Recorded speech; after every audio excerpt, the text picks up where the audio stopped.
Roger. Hello, everybody. Mr. President, great to see you. Nice to see you. I do know Roger. Good to see you Again for last night. Last night, huh? Appreciate it. That was great last night. Also, when you had those hostages there, that was great. Oh, the sausages, boy.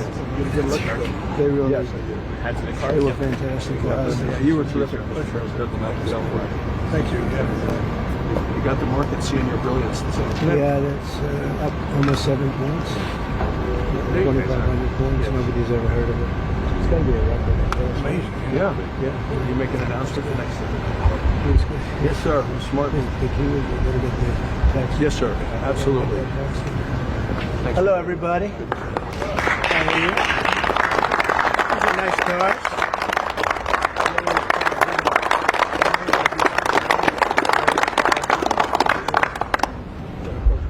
Is this the car? Yep. This is the car. Yeah. Ryan from last year. Yeah. 23. So pretty amazing job these guys. Pretty amazing. Well, this is the team behind him here. Fantastic. Nice to see you. Great. Mr. President, thanks for having us.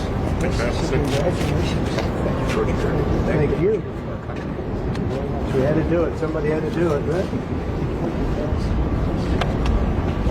Well, thank you very much, everybody. We have a very special day for a lot of reasons, actually, if you really think about it. But this is a day because Roger Penske is a great friend of mine. I've known him a long time. He received a few years ago the Presidential Medal of Freedom, the highest award in the country outside of the Congressional Medal of Honor. It's sort of the civilian version of the Congressional Medal of Honor.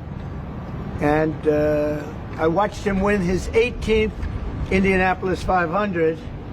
And now, I just said, did you win 19? He said, well, actually, we won 20. He won 2 more since then. So that was like 5 years ago, and he won 2 more since then. And just well-deserving. If you look, Germany, Japan, the countries, they spend billions of dollars trying to win Indy.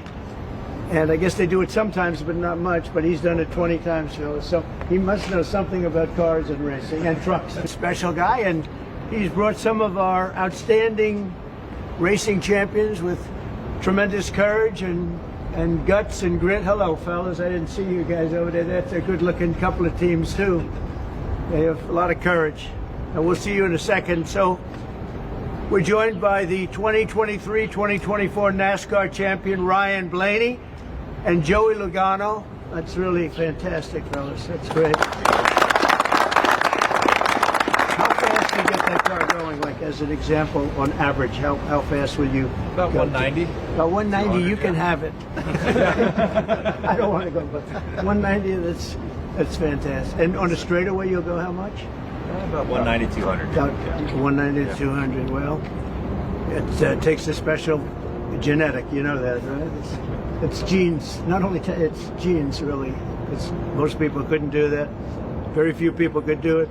The 2023 and 2024 Indianapolis 500 winner, Josef Newgarden. Hey, Joseph.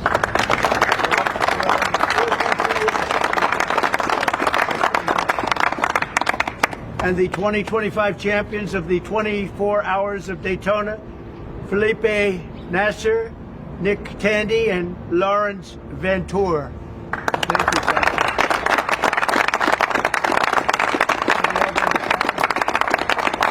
This is just a celebration of racing, and it's a celebration of Roger and his great success and his life, and these incredible champions who really do what very few people could do.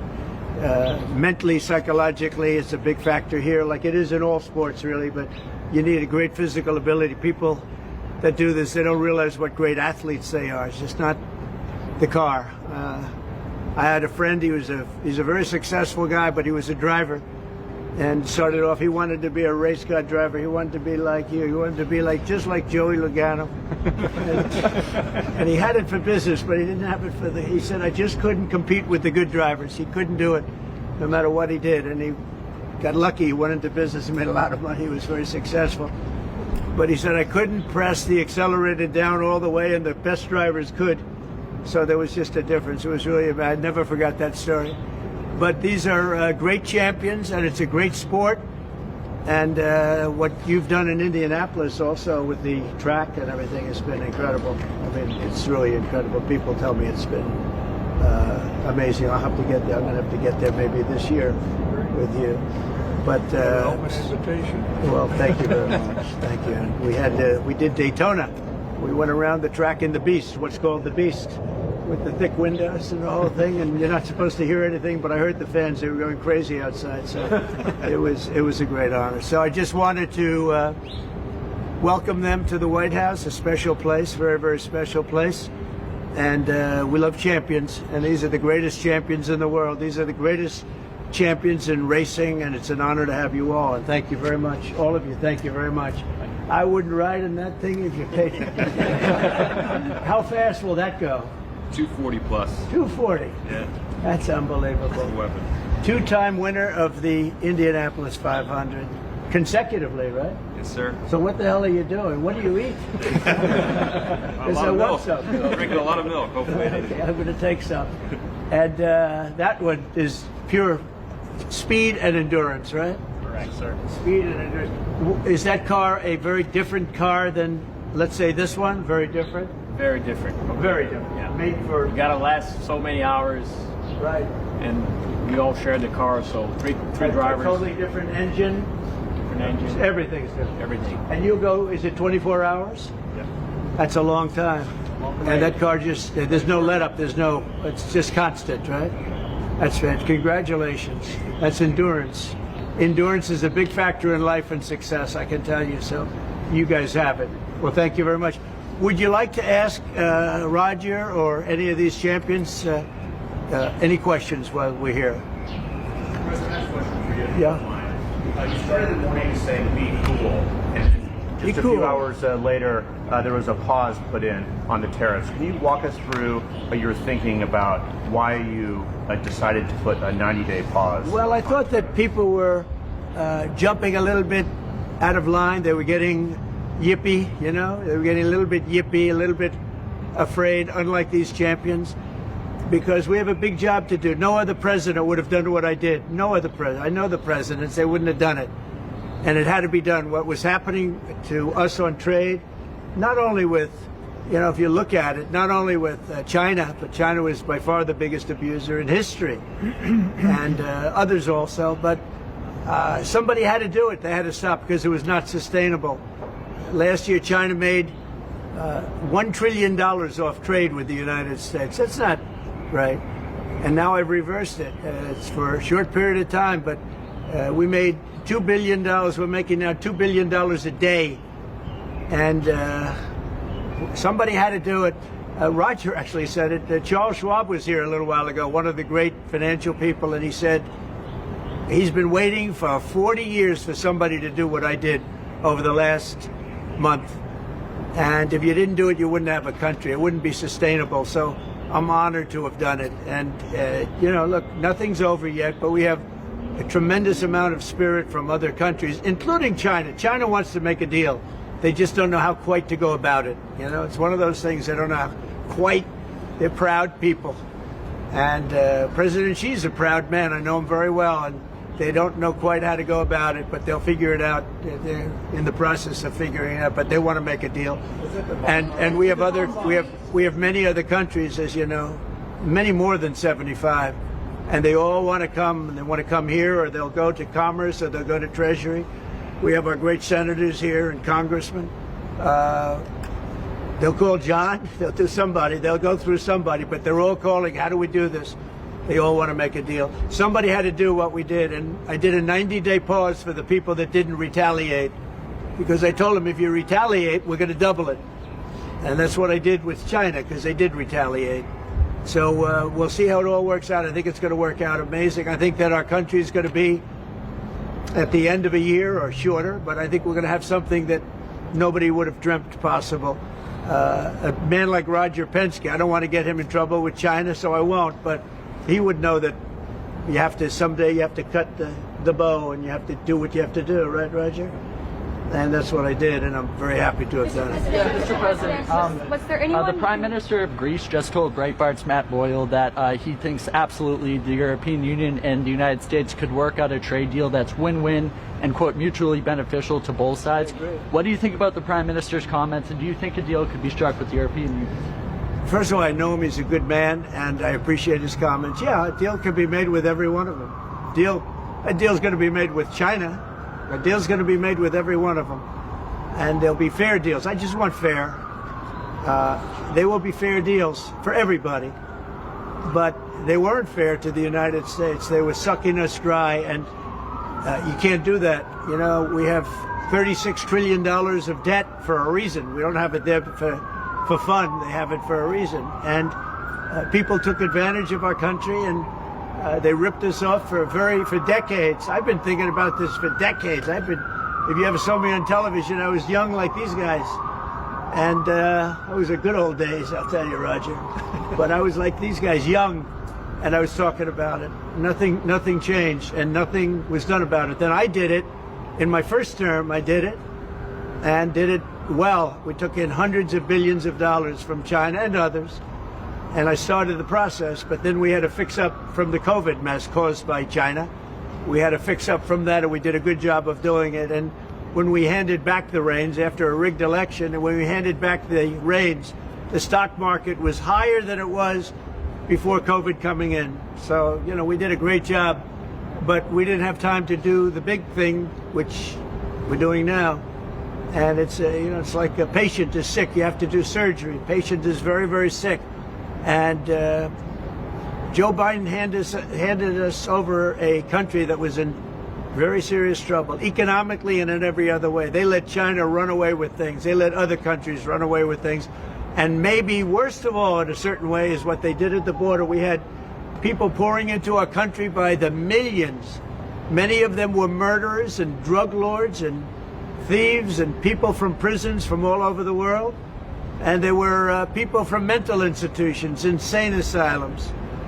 They were taking their mentally insane, and they were dumping them into our country.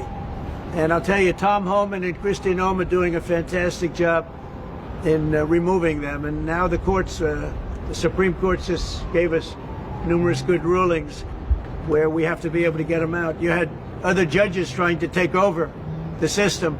And think of it, they take over. They want these people coming back. Tren de Aragua from Venezuela, the Venezuela jails that cut off the fingers of a man in Colorado. They cut off his fingers because he called the police looking for help. They said, "Did you call the police?" He said, "Yes, I did." "Put your hand down," and they cut off the fingers. This is what they want to bring these people back now. And I want to thank the president of El Salvador for the job he's done, because that's the way it has to be done. It's too bad. Yeah, please.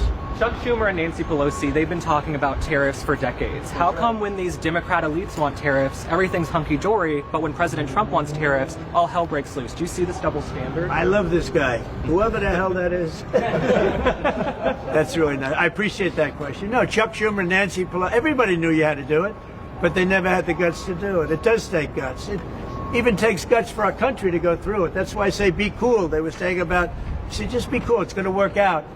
It's going to work out, and it's working out. I can tell you, working out maybe faster than I thought.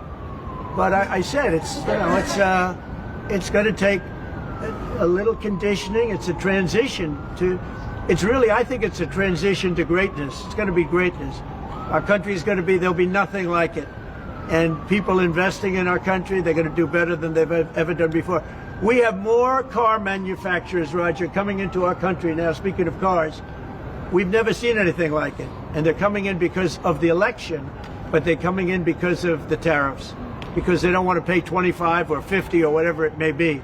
They don't want to pay that. They can't pay that. We had 3 cancellations in Mexico, building a plant. They're all coming into the United States. Canada, they're coming in. From China, they're coming in from everywhere.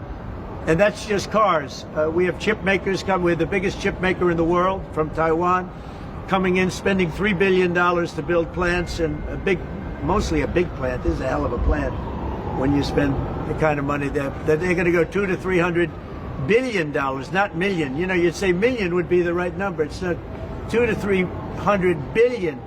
$billion. Think of that. $300 billion. If you look at Apple, Apple is going to spend $500 billion building a plant. They wouldn't be doing that if I didn't do this. They'd just keep building them in China.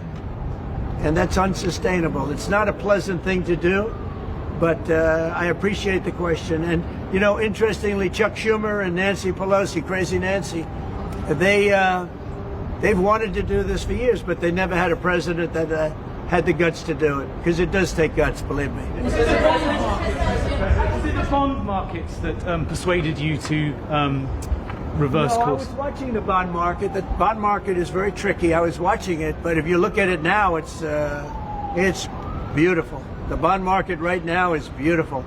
But yeah, I saw last night where people were getting a little queasy. I think everything had. Well, the big move wasn't what I did today. The big move was what I did on Liberation Day.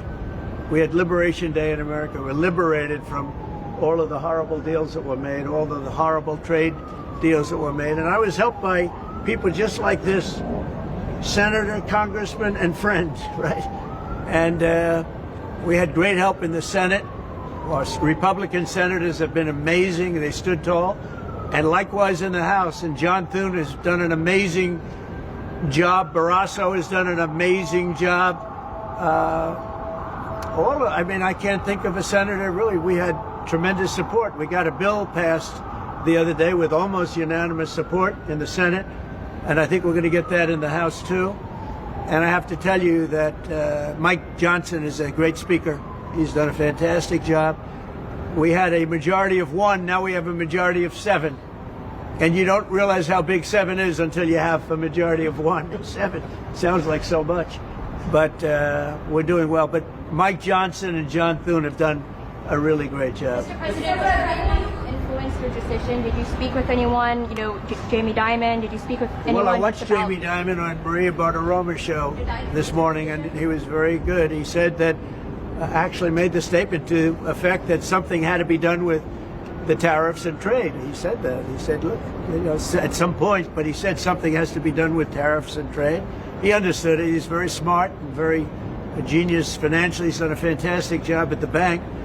And he knows that. Everybody knows that. Anybody that's even a little bit smart knows it. It wasn't sustainable what was happening. Somebody had to pull the trigger. I was willing to pull the trigger. This should have been done long ago.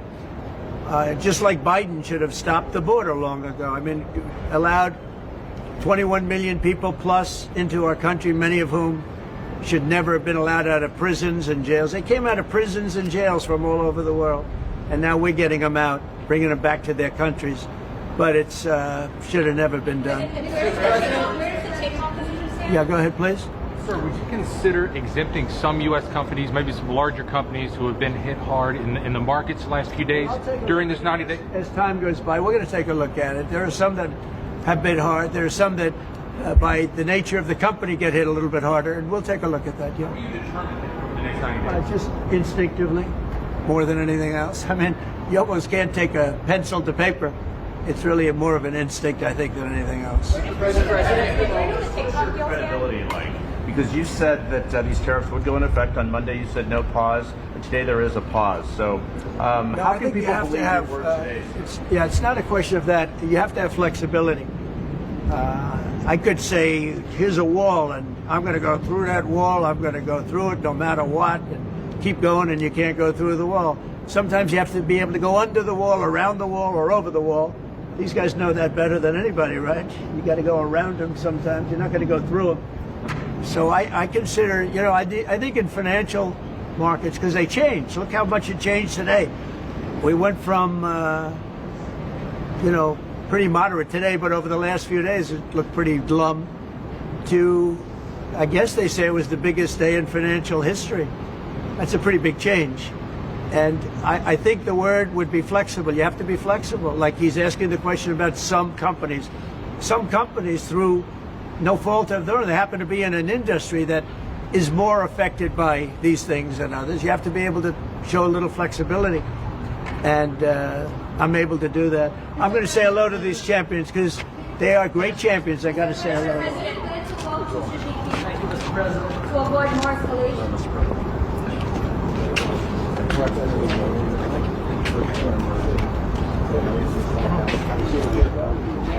I love that tire. That's great. Thank you, Mr. President. So if you guys want to take your polls down, yes. We took it.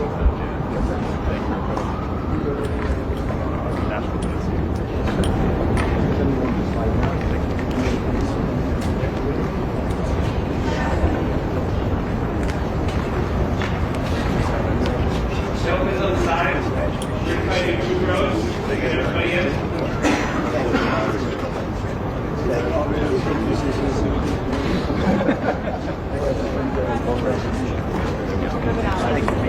No.